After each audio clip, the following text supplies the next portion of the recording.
Lu tahu gak sih? Di Filipina dulu. Ada satu pulau kecil namanya Mactan. Pulau ini bukan pusat kerajaan besar, bukan kota besar, bukan tempat megah.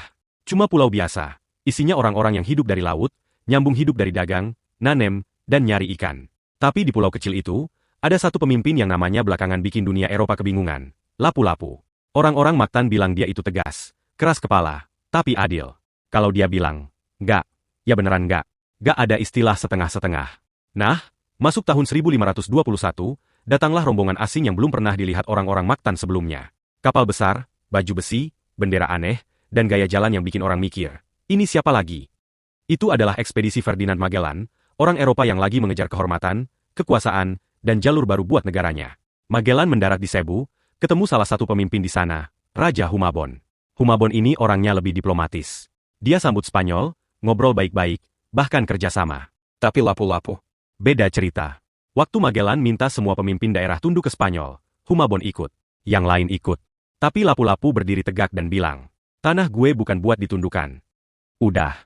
Gitu dong. Tegas. Dan itu cukup buat bikin Magellan kesel bukan main. Akhirnya Magellan mutusin. Besok pagi kita kasih pelajaran ke orang Mactan itu. Dan subuh-subuh, dia berangkat ke Pulau Lapu-Lapu dengan pasukan bersenjata lengkap.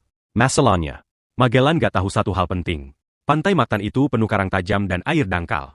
Pas kapal Spanyol nyampe, mereka gak bisa deketin pantai. Prajurit harus turun, jalan di air sampai setinggi pinggang, bawa armor berat, kena terik matahari, dan harus maju pelan-pelan sambil kehilangan formasi. Sementara di pantai, Lapu-Lapu dan ratusan prajurit lokal udah nunggu. Tanpa armor, tanpa sepatu berat, tanpa ribet. Cuma bawa tombak, perisai, dan pengetahuan tentang tanah mereka sendiri. Begitu Spanyol mulai maju, pasukan Mactan nyerang dari segala arah. Tombak datang dari depan, anak panah dari samping. Prajurit lokal bergerak cepat karena gak beban baju besi. Spanyol yang biasanya unggul jadi kacau. Dan Magellan, yang tadinya pede banget, akhirnya jatuh di pantai itu. Pasakannya kabar. Serangan gagal. Dan dunia Eropa kehilangan salah satu tokoh paling penting mereka di tempat yang bahkan mereka gak bisa sebut namanya dengan benar. Sementara Lapu-Lapu. Dia balik ke pulau, tetap jadi pemimpin, tetap bebas, dan tidak pernah sekalipun tunduk ke kekuatan asing. Aneh ya? Pulau kecil yang mungkin orang zaman sekarang bahkan harus buka Google Maps buat nyari, ternyata pernah menghentikan salah satu ekspedisi paling terkenal di dunia. Dan sejak hari itu, nama Lapu-Lapu jadi simbol. Kalau sesuatu milik lu, ya lu jaga. Kalau sesuatu datang mau ngambil seenaknya, lu lawan. Walaupun kecil, bukan berarti gak punya harga diri.